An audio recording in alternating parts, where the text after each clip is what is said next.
Halo teman-teman info fotografi, apa kabarnya? Semoga dalam keadaan sehat selalu. Saya Encacin dan kali ini saya ingin sharing tentang kamera impian saya. Saya sebut kamera impian karena sebenarnya kamera ini belum ada. Tapi mudah-mudahan dengan saya sharing di sini, mungkin saja suatu saat pabrikan kamera bersedia membuatkan kamera yang sesuai spesifikasi yang saya suka. Jadi ngomong-ngomong yang akan saya sharing adalah kamera untuk hobi ya, jadi bukan untuk bekerja dan hobi dalam arti yang saya sering bawa untuk travel ataupun street photography atau keperluan-keperluan yang ringan ya, yang untuk bersenang-senang misalnya. Nah, kita lihat dulu ya kira-kira spesifikasinya seperti apa. Pertama-tama, kamera yang saya inginkan adalah kamera mirrorless yang full frame. Kenapa kamera mirrorless full frame? Karena kalau saya lihat perkembangan sistem kamera DSLR sepertinya teknologinya sudah mentok ya. Dan sudah semakin sedikit pabrikan kamera yang membuat kamera DSLR. Jadi kedepannya sepertinya akan mirrorless.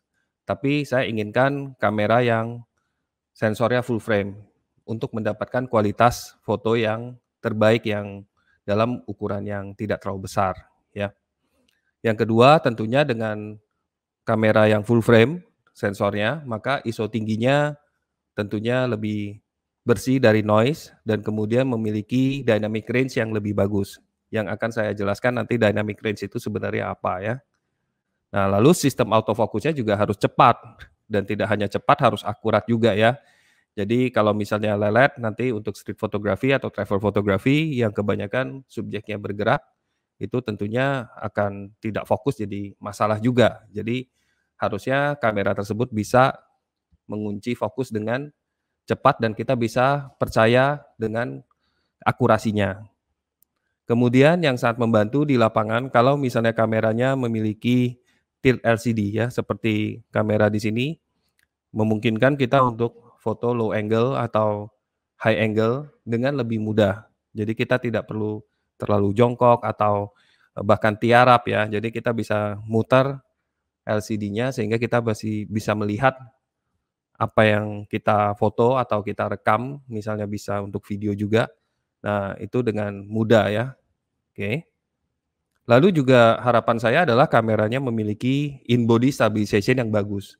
Sehingga saat saya memasang lensa-lensa yang tidak memiliki stabilization, biasanya lensa-lensa fix ya, itu tidak memiliki stabilization dan juga lensa-lensa yang mungkin adaptasi. Jadi lensa-lensa mungkin, lensa manual di zaman dulu ya, lensa DSLR ya kan, yang masih saya simpan, itu mendapatkan keuntungan tersebut. Jadi tanpa body stabilization, sepertinya ya saya jadinya otomatis harus menggunakan shutter yang cepat dan, memperburuk kualitas gambar kalau misalnya, memotret di keadaan yang gelap. Jadi built-in stabilization itu sesuatu yang menurut saya jadi penting banget ya.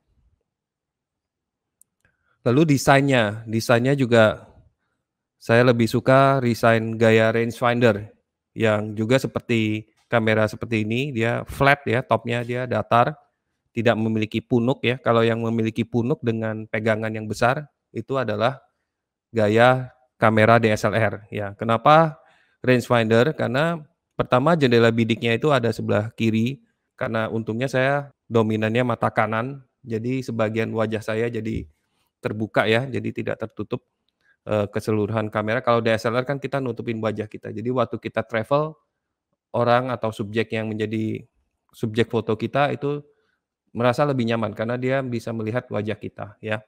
Selain itu juga kita bisa lebih tidak terlalu memancing perhatian, tidak terlalu membuat orang merasa terintimidasi. Kalau kita bawa kamera yang gaya DSLR yang lumayan besar, orang akan merasa kita tuh seperti profesional ya, kamera profesional dan kemudian merasa mungkin kita seperti wartawan dan mereka biasanya agak lebih perasaannya lebih dakdikduk atau lebih tidak natural, mereka tidak berakting secara natural. Jadi itu yang kalau kita pakai kamera yang bentuknya rangefinder yang lebih simpel, mereka akan berpikir kita seperti penghobi ya, jadi mereka akan lebih natural sepertinya, oke.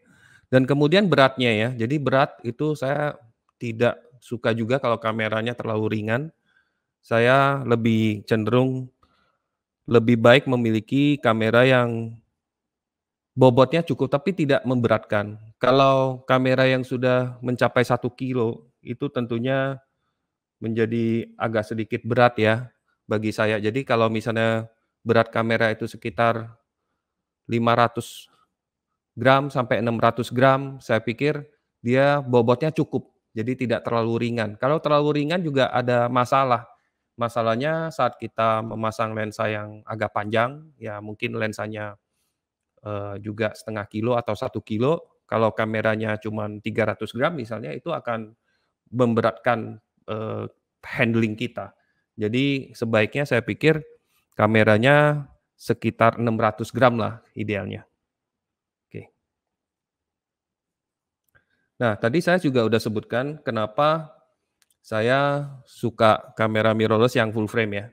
Nah, kamera full frame ini semakin lama semakin sudah banyak di pasaran. Pabrikan kamera dari Sony, Canon, Nikon, Lumix, Leica, itu semuanya sudah bikin, mmm, full frame mirrorless. Nah, kenapa saya lebih cenderung memilih Leica L-mount, karena pertama agak bias nih, karena saya telah memiliki beberapa lensa Leica L-mount. Jadi saya tinggal pakai aja sebenarnya. Nah, itu mungkin teman-teman yang punya lensa yang merek lain ya mungkin berharap, memilih yang kamera yang sesuai ya, dengan mount yang sesuai. Tapi kenapa saya pilih Leica L-mount, karena saya lihat ukuran dari mount-nya itu tersebut itu cukup ideal, jadi tidak terlalu besar ya. Kalau terlalu besar ya, menurut saya seperti yang Canon dan Nikon ini, itu kameranya tidak bisa dibikin kecil, karena mulutnya saja sudah besar ya, tidak bisa dikecilin lagi itu. Jadi kameranya pasti agak lebih tinggi daripada yang biasa. Mungkin cocok untuk bekerja profesional atau sesuatu yang sangat serius, tapi untuk keperluan travel dan street, saya pikir lebih kecil mount-nya, maka kameranya bisa dibikin lebih kecil juga, jadi advantage-nya di sana.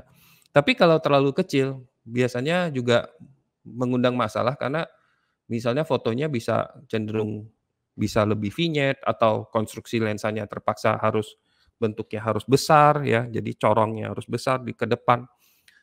Jadi, selain itu stabilization, built-in image stabilization yang menurut saya penting, itu tidak bisa bekerja dengan lebih optimal ya, karena space-nya itu terlalu sedikit ya. Di ujung-ujungnya itu udah nggak punya space lagi untuk bergerak. Paling, mau nggak mau pakai tripod, gimbal, ataupun, mengandalkan digital image stabilization.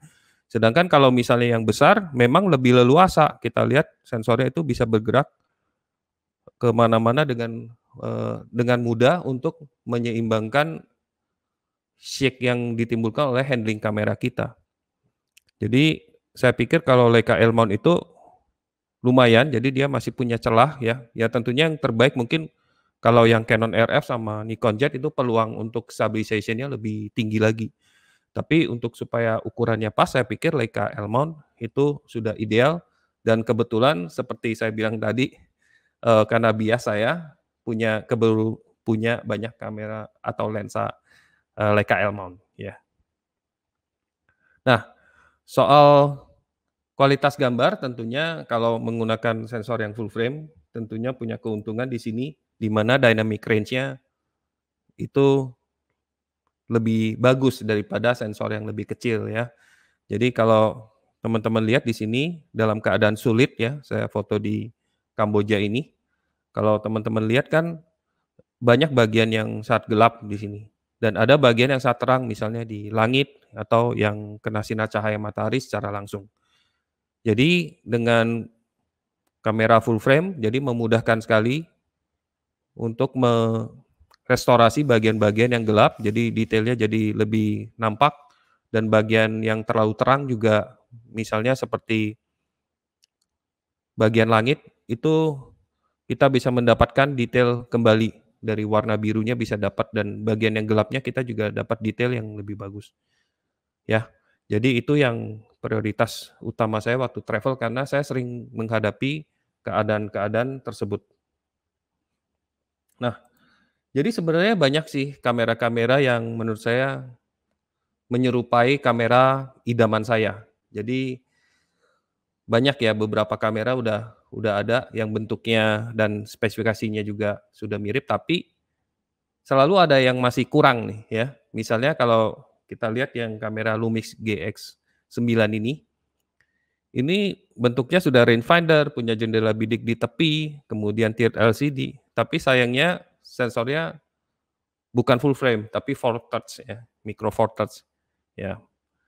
Kemudian ada Leica Q2, ini bentuknya juga udah menyerupai keinginan saya, sensornya full frame ya, bahkan sampai 47 megapiksel, tapi sayangnya nggak bisa ganti lensa dan LCD-nya fix ya, jadi sayang sekali nggak bisa ganti lensa ya.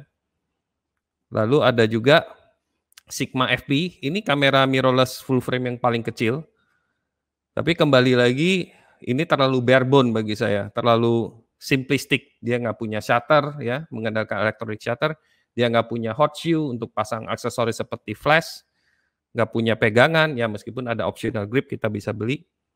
Tapi overall terlalu simple dan ya itu jadi salah satu masalah besar. Tapi kalau misalnya untuk video yang teman-teman pakai rig segala macam, Sigma FP tentunya keren ya untuk keperluan sinema. Nah, beruntungnya di Leica L-mount ini banyak lensa-lensa yang kecil ya, seperti 20-60 milimeter dan 45 milimeter. Sudah mulai banyak lensa-lensa yang lumayan kecil untuk mirrorless full frame.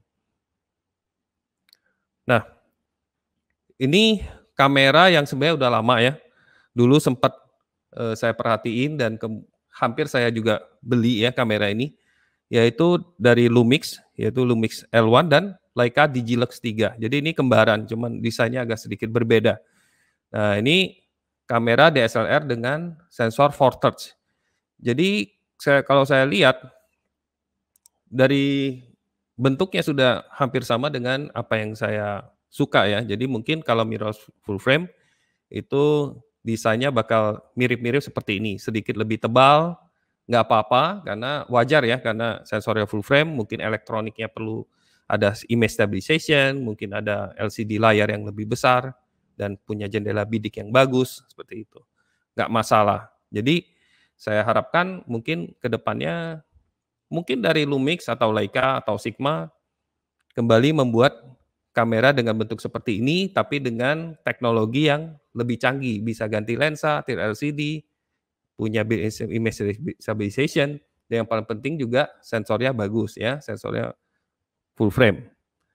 Nah, gimana dengan teman-teman? Apakah teman-teman memiliki spesifikasi kamera impian?